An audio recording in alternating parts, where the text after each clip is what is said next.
Welcome back, ladies and gentlemen. It's Tuesday. We are finishing our third and final video of the day off with our quarterback and kicker rankings. We're going to cover 1 to 24 for those of you in 2 QB or Superflex leagues, and then cover the top 12 kickers available to owners in week 10. If you have any start sit questions, drop them down below or reach out to me on Sleeper. I'm available there to help as well. If you're new to the channel, are enjoying the content, or haven't got to it yet, please like and subscribe. I greatly appreciate the support. It helps me so much in my road to my first 100 subscribers. With that all out of the way, let's get into Week 10's quarterback rankings.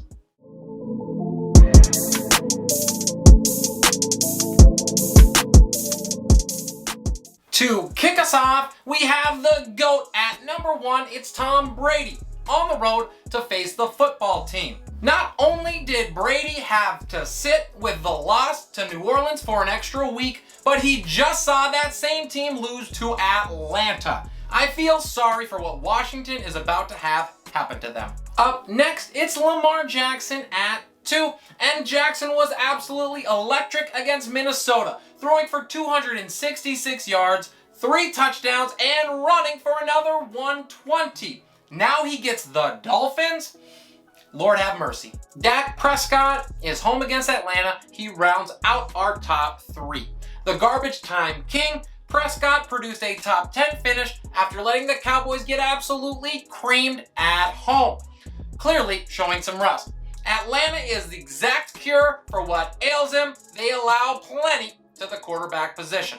We move on to number 4, and is Josh Allen going on the road to face the Jets. Allen looked so poor last week against the Jags. I am ashamed for him. I have to believe that they turn it around and get it going against the Jets. My sanity demands it. With the expected return of Aaron Rodgers this week, he is next up at 5, and he gets Seattle at home. With all of the distractions over the last week, Rodgers is going to be ready to show why his ego is so big. I expect 300 plus and a pair of scores here.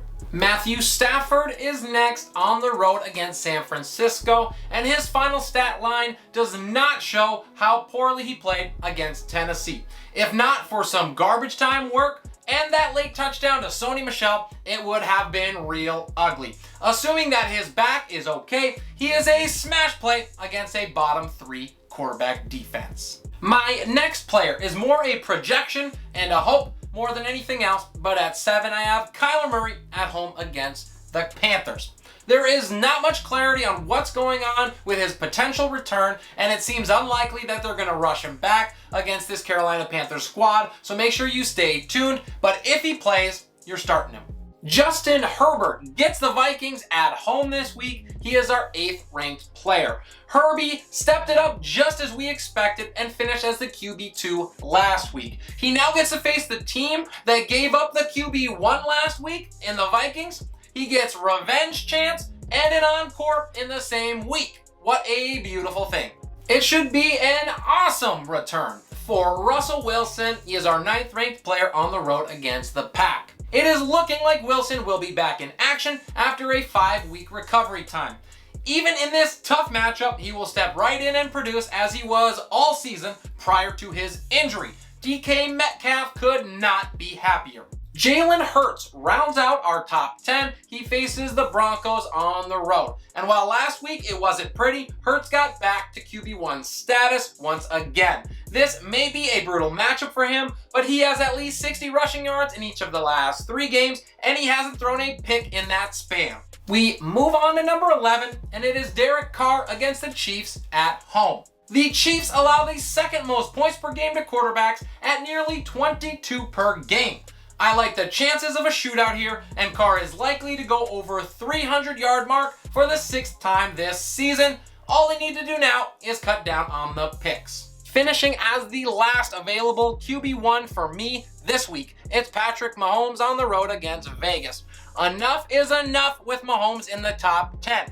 He has finished as a QB1 just once in his last 5 weeks, and he has 6 touchdowns and 6 picks during that time.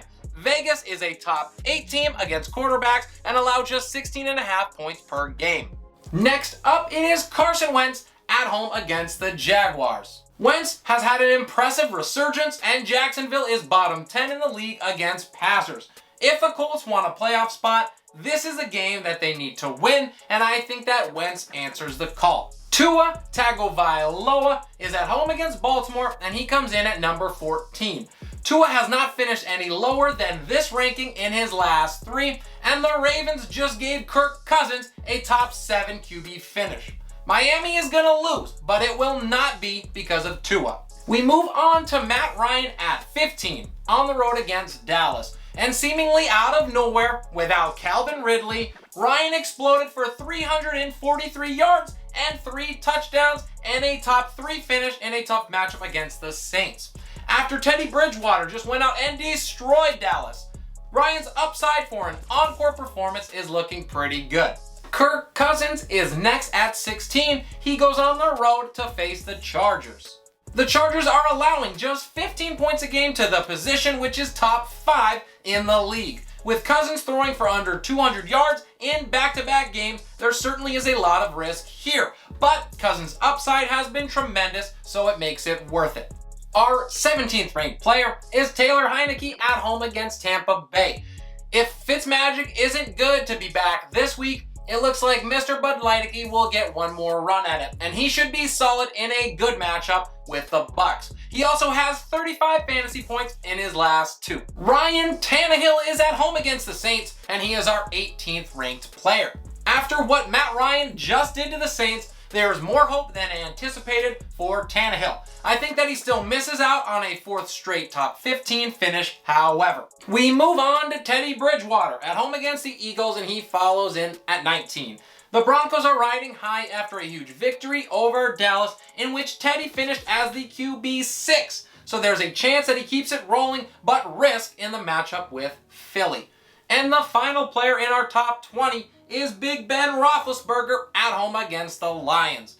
Ben will likely not need to do a whole lot as Pittsburgh runs all over Detroit, but there's always upside against the Lions. We move on to Mac Jones. He is our 21st player at home against Cleveland.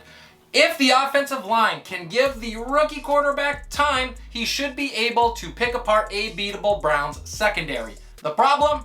It's a big if. In at 22, Trevor Lawrence faces the Colts on the road. With a top 5 matchup versus Indy and a win versus the Bills in his back pocket, Lawrence may never be riding as high as he is this week. In next, at number 23, we move to Jimmy Garoppolo. He gets the Rams at home. Garoppolo may have the quietest back-to-back top 8 finishes that I have ever seen, but I feel a harsh crash back to reality coming this week against Von Miller and the Rams. And the final quarterback that we have in at number 24 is Baker Mayfield on the road against New England.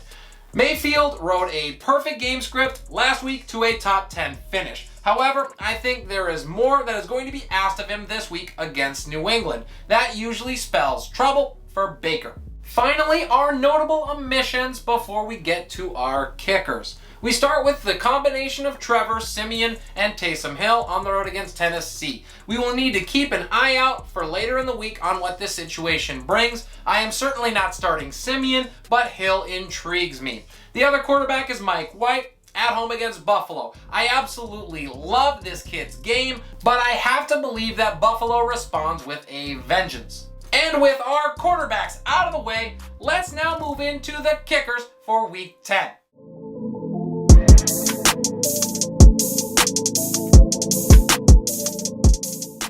At number 1, we start with Tyler Bass on the road against the Jets. Buffalo has struggled mightily in the red zone of late, so plenty of opportunities here.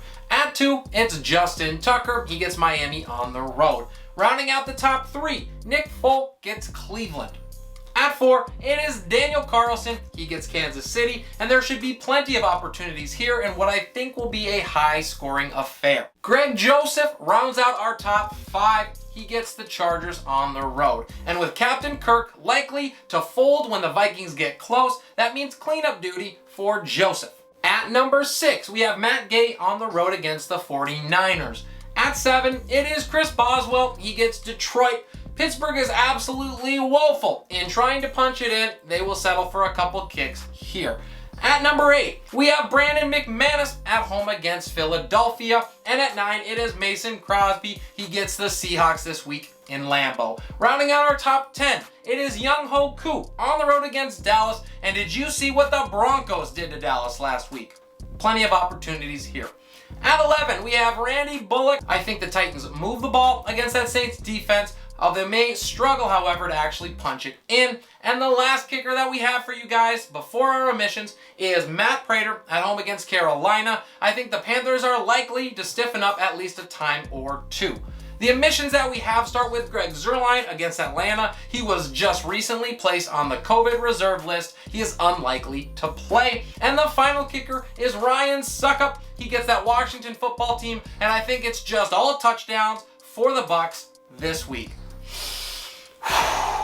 And that's all I got for you guys. Thank you so much for joining me. As always, drop any questions down below. If you're new, enjoying the content, or haven't done it yet, please like and subscribe. I greatly appreciate your support. It helps me so much on my road to my first 100 subscribers.